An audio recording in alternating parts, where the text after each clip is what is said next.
자, 이제 김정은 시대가 본격적으로 개막을 했습니다. 김정일이 사망을 했기 때문에 규모만 탓도 있지만 김정일이 작년 말에 갑자기 죽지 않았다고 하더라도 올해는 김정은 시대가 출범하는 해였습니다.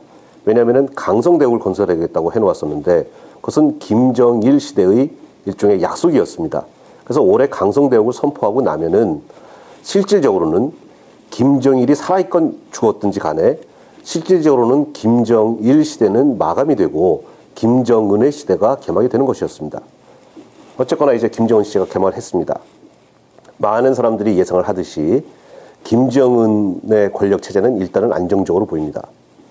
혹자는 수업 시간을 가지고서 좀 불안정 요인을 이야기하기도 합니다. 그래서 예를 들어서 김정일은 한 20년 정도 후계자 수업을 받았는데 김정은은 뭐 한 3년 정도에 불과하다라는 이야기를 하는데 단순히 그렇게 물리적인 시간의 길이만 가지고 그 안정성 여부를 평가하는 것은 좀 문제가 있다고 생각합니다. 김정일이 후계자 수업을 시작할 때는 아버지 김일성이 아직 젊었고 건강에도 문제가 없었습니다. 충분한 시간적 여유가 있었기 때문에 아래에서부터 천천히 훈련을 시킬 수가 있었던 거죠.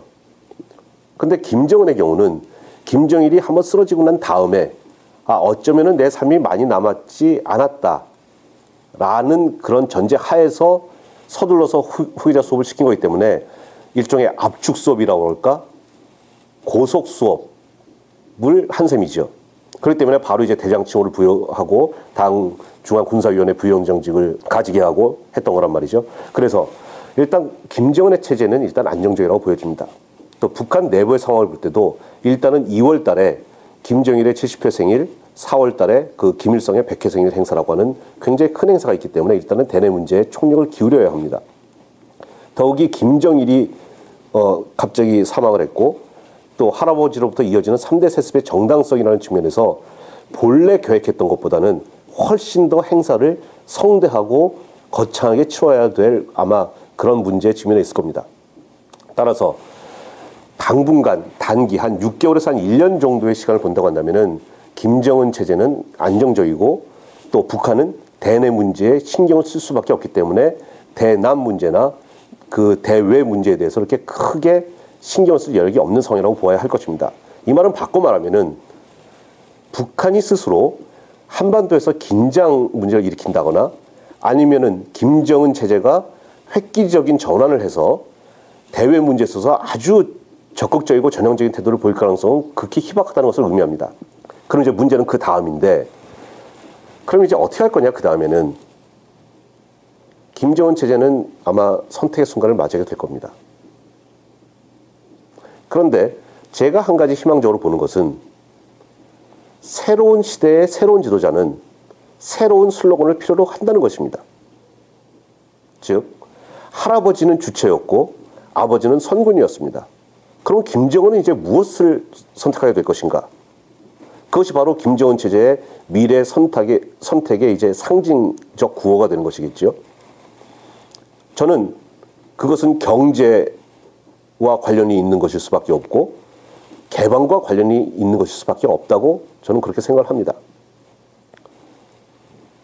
공교로운 그 우연의 일치인지 모르겠습니다만은 강성대국 논리와 상당히 유사해요. 할아버지의 주체는 사상강국입니다. 아버지는 선군을 만들었어요. 군사강국을 만들었다는 말입니다. 그러면 강성대국의 논리처럼 이제 남은 것은 경제강국밖에 없습니다. 그리고 3대 세습의 어떤 정당성을 획득하겠다는 그런 측면에서 본다고 한다면은 경제강국을 만들어서 강성대국을 완수하는 것이 자기 할아버지 때부터 시작된 아버지 시대의 일종의 유업을 관철하는 길입니다. 그렇기 때문에 김정은 체제는 구체적으로 그것이 북한 용어로 이제 어떤 말이 나올지는 모르겠습니다만은 그것이 경제와 관련이 있고 그리고 그 경제를 좀 일으켜 세우려면은 결국은 개방밖에는 없다. 그렇기 때문에 저는 김정은 시대의 슬로건은 경제와 개방 쪽으로 갈 것이라고 생각합니다.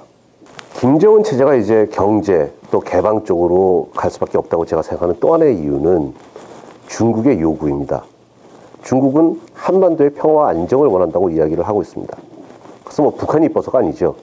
중국의 국익 차원에서 중국이 대내적으로 정치적 안정을 유지해 가면서 경제 성장을 계속해 나가기 위해서는 안정적인 대외 그 외교 환경이 필요한데 만약에 한반도에서 시끄러운 문제가 생기면은 미중이 직접적으로 부딪힐 수밖에 없는 겁니다. 그렇기 때문에 말로는 이제 한반도의 평화 안정입니다만은 사실은 이제 북한의 이제 안정을 의미하는 거죠. 근데 이제 중국 지도부가 보기에 북한이 저렇게 계속 패스징 정책을 유지해 나간다고 한다면은 결국은 불안정 요인이 심화될 수밖에 없다고 보고 있습니다. 그렇기 때문에 이미 김정일이 그 방중했을 때, 그 작년과 재작년 방중했을 때 중국 지도부가 개방의 필요성을 이야기를 하고 중국의 그 개방 경험을 전수해주겠다고 이야기하는 것이 바로 거기에 있는 건데요. 김정은 체제에 있어서도 중국의 개방 요구는 점점 커질 거라고 생각합니다. 그럼 이제 중국으로부터의 정치적, 경제적 지원이 절실한 김정은 체제 입장에서는 중국의 요구를 어느 정도 그 수용할 수밖에 없는 거죠. 이런 측면에서 보더라도 김정은 체제는 그 경제와 결국 그것을 실현하기 위한 개방의 길을 선택할 수밖에 없을 것이다 라고 전망을 합니다. 김정은이 또 경제에 중점을 두는 방향으로 갈 수밖에 없는 또 하나의 이유는 대내적인 상황입니다. 지금 북한 경제를 보면은 북한 경제는 지난 몇 년 동안 보면은 플러스 성장을 하고 있습니다. 옛날보다는 먹고 사는 형편이 많이 좋아졌습니다. 이거는 북한 정부가 뭘 잘해서가 아니라 시장 행위를 바탕으로 해가지고 주민들의 자구적인 형태의 그 경제 활동이 많이 늘었기 때문에 그렇습니다.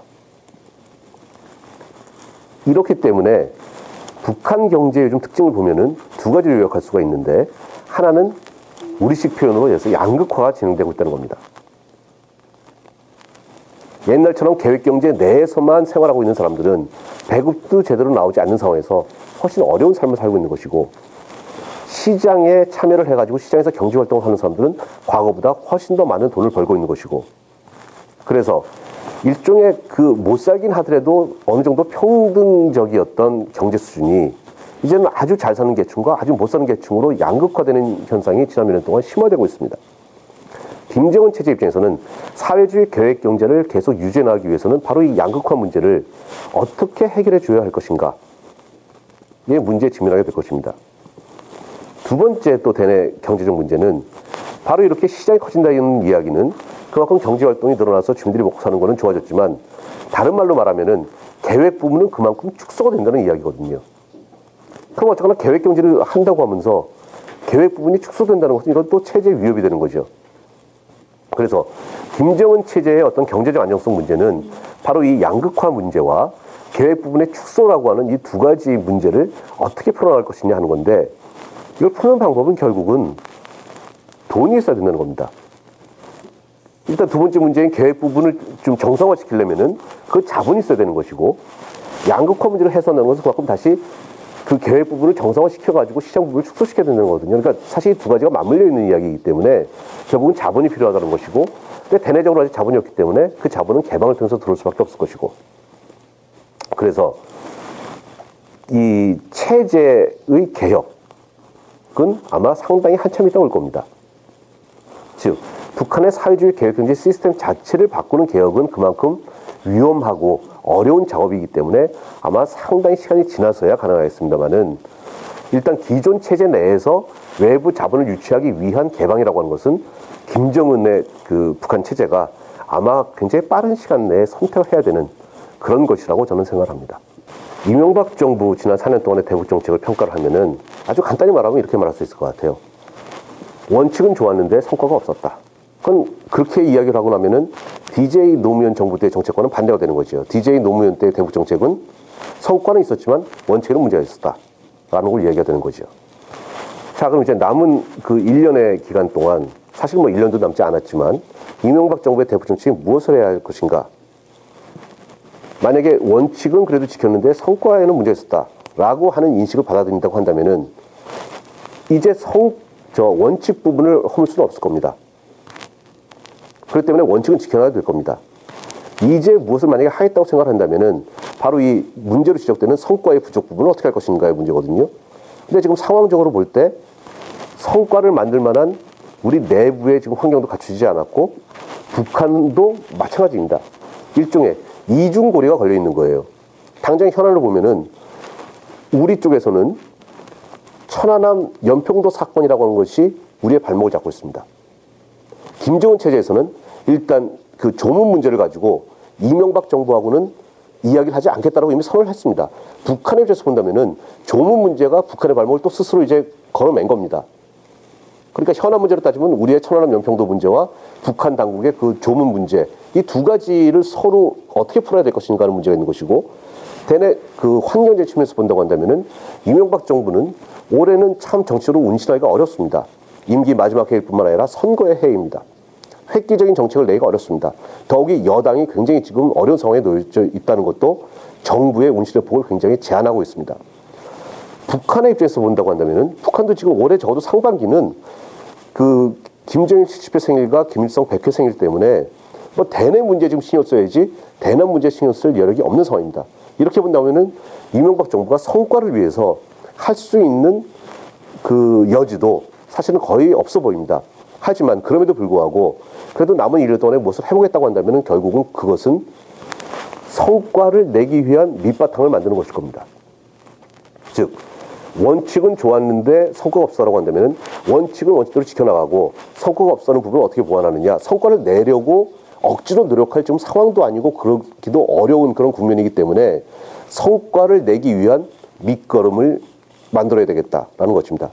그걸 좀 더 다음 정부와 연결시켜서 이야기하면은 다음 정부에서 보다 더 나은 정책, 이거는 뭐 우리의 대북 정책이라고 하는 것이 특정 정부의 그 정책이 아니라 정말 대한민국의 정책이고 우리 전체 한민족이 더 나은 삶을 살기 위해서 하는 것이 대북 정책이기 때문에 어떤 그 일종의 대한민국 정부의 연속성상에서 평가한다고 할 때 다음 정부가 보다 나은 이명박 정부뿐만 아니라 그 이전 정부들의 대북 정책까지를 다 이어받아서 더 나은 질적으로 더 한 단계 올라가는 대북 정책을 만들기 위한 일종의 밑거름을 쌓는 그런 방향으로 정책이 모색되어야 할 것입니다. 그러한 밑거름이 무엇일까에 대해서 참 그 묘안을 찾아내기는 사실은 어렵습니다.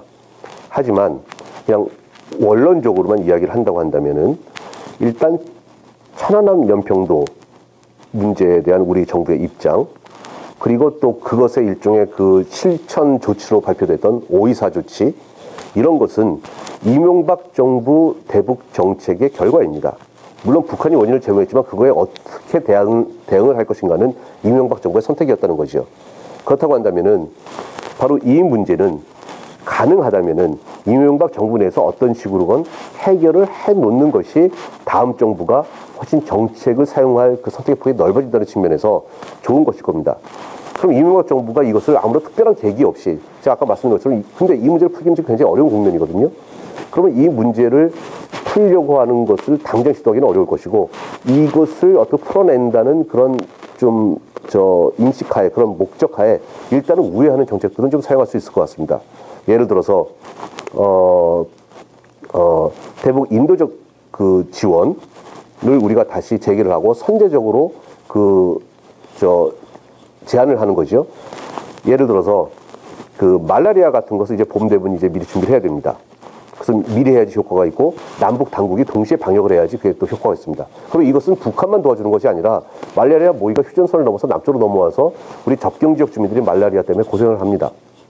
그러니까 이런 것을 미리 우리가 만나서 먼저 이야기하자는 것도 제안할 수 있을 것이고, 그 미국 쪽에서 요즘 영양 지원 얘기가 나오는 것처럼 어떤 북한의 그 유아나 어떤 취약계층을 위한 인도적 지원 같은 것은 우리가 그런 천안함 연평도와 무관하게, 그리고 또 이명박 정부가 그동안 그런 것은 하겠다고 얘기를 했었으니까 그런 것을 우리가 선제적이고 적극적으로 추진해 나가는 것은 그것은 뭐 큰 문제로 생각되지는 않습니다. 또 뭐 여러 가지 또 생각할 수 있습니다. 예를 들어서 개성공단은 어차피 5.24 조치에도 빠져있던 문제입니다. 개성공단이 어쩌거나 그동안 그 조업이 그 전에 비해서 좀 어려웠던 것이 사실입니다. 그러니까 개성공단이 조금 더 활성화될 수 있도록 하는 조치들도 생각할 수 있는 것이고요. 또 한 반발자국 정도 더 나간다고 한다면은 우리가 지금 5.24 조치에서 남북 교역은 중단되어 있는 상태입니다만은 그 임가공을 하던 그런 그 우리 기업인들이나 북한에 투자를 하려고 생각했던 사람들 입장에서는 거기에 이미 공장을 지어놨던 것이 있고 설비가 들어갔고 그 설비들이 지금 녹이 슬고 있는지 북한이 다 처분을 했는지 어떻게 했는지 그것도 알지 못하는 상황입니다. 그럼 적어도 교역의 재개까지는 아니라 하더라도 그 전 단계로서 한번 내 공장이 지금 어떻게 되고 있는지 한번 점검하기 위한 방법 정도는 그건 정말 필요한 사업인 것이고, 그 개별 그 기업 입장에서 본다고 한다면은 좀 심한 말로 하면 죽고 사는 문제거든요. 그 사람 자체는 지금 이 사업이 망하느냐 안 망하느냐 문제이기 때문에 그런 사업들에 대한 그 점검 차원의 방북 이런 것들을 또 허용할 수 있을 겁니다. 이렇게 그래서 좀 이렇게 여러 가지 다양한 방법들을 좀 모색할 필요가 있어 보입니다. 저는 이제는 대북 정책의 문자 그대로 획기적 전환이 있어야 한다고 생각합니다. 그것은 우리 지난 20년 동안 우리의 대북 정책의 경험의 어떤 그 결과이기도 하지만 또 국제 정치 환경 자체가 근본적으로 변화하고 있다는 데에서도 그 이유를 찾을 수 있습니다. 먼저 국제 정치 환경을 말씀드리면은 지난 20년 동안은 기본적으로 동일한 그 평면에 있었습니다. 무슨 말이냐면은 1990년을 전후해서 냉전이 해체가 됩니다. 미국의 유일한 슈퍼 파워 체제가 그 존재해왔던 거죠. 그렇기 때문에 우리는 어쩌면은 한미 동맹의 바탕을 두고 북한 문제를 풀어가겠다라고 하는 전략은 어쩌면 적절한 것이었고 당연한 것이었다고 이야기할 수도 있을 겁니다.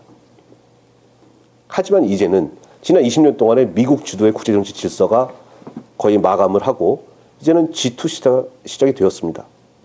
국제정치 환경 자체가 근본적으로 변화하기 시작하는 거죠. 그렇기 때문에 우리의 대북 정책도 새롭게 모색되어야 할 필요가 있다는 겁니다. 우리 국내적으로도 지난 20년 동안 대북 정책을 우리가 해왔습니다. 한국전쟁 이후에 남북관계는 단절되었습니다만 물론 간헐적으로 시도는 있었습니다만 본격적으로 남북관계가 시작된 것은 1988년 노태우 대통령 당시의 7.7 선언이었단 말이죠. 그 이후에 우리가 한 20년 정도 대북 정책을 구사를 해왔습니다. 하지만 북한은 변하지 않았습니다. 많은 사람들이 DJ 노무현의 대북 정책과 이명박의 대북 정책이 아주 양극단에 있는 것처럼 그렇게 이야기를 합니다. 하지만 제 개인적인 생각으로는 적어도 북한에 대한 또 대북 정책에 대한 인식론 차원에서 본다고 한다면은 두 정책은 나는 동일한 정책이라고 생각합니다. 좀 심하게 표현하면은 두 정책 모두 유치원생 정도 같다고 그럴까요? 아주 너무나 단순하고 너무나 순진한 정책이었다라는 겁니다. 그런 면에서 두 개가 같다는 겁니다. 무슨 이야기냐면은 DJ 노무현 정부 시절에는 우리가 선의의 마음을 가지고 북한을 열심히 지원을 하다 보면은 북한이 변화하겠지라는 것이었고 이명박 정부에서는 이렇게 우리가 강경하게 원칙을 내세우면서 북한에게 요구할 걸 요구하면은 북한이 변화하겠지라고 하는 또 순진한 생각이었다는 거죠. 둘 다 전략이 없었던 겁니다. 그냥 선의의 마음을 가지고 그냥 순진한 기대를 가지고 북한을 대했던 거죠. 하지만 그것은 통하지 않았습니다. 이제는 이런 거에서 벗어나서 한 단계 더 이제는 3차원으로 올라가야 된다는 거죠. 이제는 뭐 햇볕 정책과 이명박의 강경 정책 혹은 압박 정책을 뭐 섞어서 뭐 그 중간으로 이런 차원의 중간이 아니라 한 차원 더 올라가는 그런 정책이 되어야 한다는 겁니다. 비유로서 말씀드리면은 햇볕 정책은 햇볕을 쬐어서 북한의 옷을 벗겼다는 거였습니다. 이명박 정부의 일종의 강풍 정책은 바람을 불어서 옷을 벗겼다는 거죠. 근데 그동안 우리의 경험으로 보면은 그것은 옷이 아니라 문신이었다는 것을 우리가 이제는 느끼고 있단 말입니다. 이제는 북한의 변화를 이끌어내는 정책이 필요한 거지 단순한 어떤 그 기대를 가져가는 정책이 이제는 아니라는 겁니다. 북한이 21세기 세계화 시대에 문신 가지고는 살아남을 수 없구나. 내가 문신을 지워야 되겠구나. 라고 생각하는 정책이 이제는 필요하다는 겁니다. 그것은 차기 정부에서 그건 반드시 그런 인식을 가지고 정책을 만들어야 될 겁니다.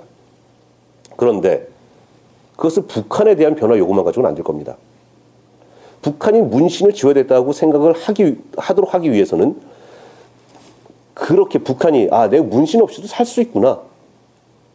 즉 다른 말로 예를 들어서 핵이 없이도 살 수 있구나. 조금 더 개방을 하고서 살 수 있구나.